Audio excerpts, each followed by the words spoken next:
Bajram Billy sur Radio Campus Bordeaux. Vous nous écoutez sur le 81.1 et comme tous les jeudis d'entrée d'Union, c'est l'heure de retrouver le Parlement des oiseaux avec Samantha. Salut Samantha. Salut Nico, salut tout le monde. Alors tu es toute seule aujourd'hui. Ouais, je suis toute seule. Alors du coup... attends, parce que c'était pas le bon micro. Salut Samantha. Salut Nico. Oui, alors du coup, vu que je suis toute seule, je vais refaire un flash info comme la semaine dernière. Voilà, donc on va commencer par le TAFTA ou le TTIP, l'accord de libre-échange entre l'Union européenne et les États-Unis. Le jeudi 28 mai, la commission en charge du commerce du Parlement européen a donné son feu vert au traité malgré la colère et l'opposition des eurodéputés verts. Ce traité a notamment beaucoup d'opposants dans la société civile, que cela soit du côté européen, où de nombreuses manifestations ont eu lieu dans toutes les grandes villes d'Europe, y compris Bordeaux, ou alors du côté américain. Par exemple, une pétition contre le traité a été signée par plus de 2 millions d'Américains encore très récemment. Un vote devait d'ailleurs avoir lieu hier, le mercredi 10 juin, en session plénière au Parlement européen, mais il a été reporté par le président Martin Schulz, signe des difficultés qu'ont les eurodéputés à accéder au texte, qu'ils ne peuvent lire que sous surveillance. L'un des principaux arguments contre ce traité est son opacité. Le public n'y a pas accès. Un autre argument est la mise en place de tribunaux privés pour régler les différends entre États et entreprises. Un exemple concret. Si Monsanto, par exemple, décidait que le marché ne lui était pas assez ouvert en France et qu'il percevait un manque à gagner significatif, il pourrait très bien accuser la France de manque à gagner dans ses tribunaux et soit lui faire payer une amende salée en compensation, soit lui faire changer ses lois concernant les OGM. Un bon gros bypass démocratique, quoi, hein. Un programme grave, donc, que les cyberactivistes, ou hacktivistes, comme on dit, ont très vite compris, et c'est pour cela que Wikileaks, la plateforme de lanceurs d'alerte, a proposé une récompense de 100 000 $ financée par les internautes qui souhaiteraient lire le traité, et elle serait remise évidemment à la personne qui réussirait à se procurer le TAFTA en entier. Parce que bon, des chapitres avaient déjà fuité, mais ce ne sont qu'une toute petite partie de l'accord et ne peuvent pas nous donner vraiment une vue d'ensemble. Et pour aller dans le sens du bypass démocratique, nous avons récemment appris par le biais du journal britannique The Guardian que l'UE avait abandonné des lois contre les pesticides sous la pression des États-Unis pour les négociations du traité. Donc en fait, ça a déjà commencé, même avant le traité. Enfin bref, le 10e cycle de négociations se déroulera du 13 au 17 juillet à Bruxelles. Et puis à ceux qui ne connaissent pas encore ce traité, de nombreuses vidéos explicatives ont été faites. Vous pouvez les trouver sur YouTube en tapant TAFTA ou TTIP. Je vous recommande notamment celle de DataGueule. Donc en parlant de secret, une réunion très fermée réunissant le gratin des élites occidentales se tiendra du 11 au 14 juin dans le village de Telsburen, près d'Innsbruck en Autriche. Cela fait 40 ans qu'a lieu ce meeting annuel et les médias mainstream n'en touchent mot. Et pour cause, des pontes de l'information sont également invités dans ces réunions. Rien ne filtre. Son nom, c'est le Bilderberg. Nous connaissons juste la liste des invités en fait. Cette année, par exemple, notre maire Alain Juppé fait partie de ces invités. Donc, à quand un reportage d'Élise Lucet, par exemple, sur ces réunions, hein ?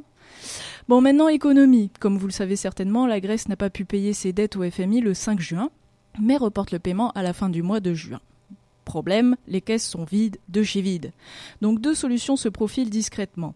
La première serait de conclure un accord avec Gazprom, le géant du gaz russe, qui pourrait lui faire un versement de 5 milliards d'euros pour qu'il construise des gazoducs allant vers l'UE.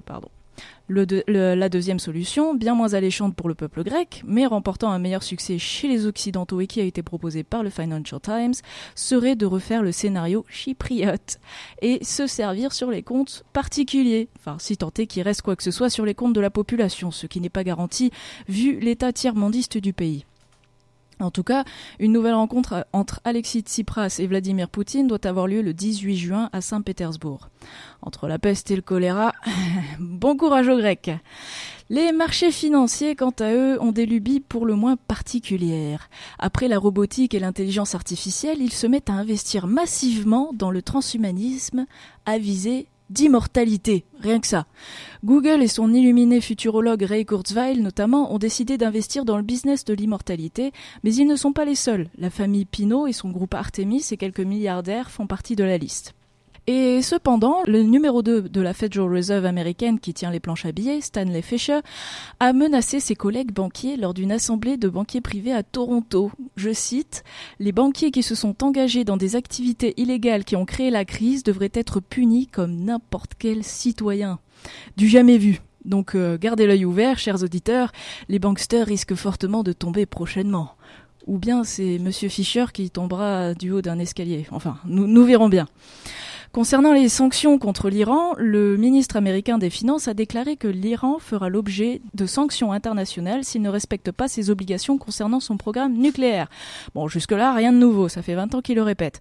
En revanche, ils veulent également empêcher la Chine et la Russie d'apposer leur veto contre le rétablissement des sanctions contre l'Iran, annoncé lundi le Jerusalem Post. C'est là quand même un jeu très dangereux auquel jouent les États-Unis.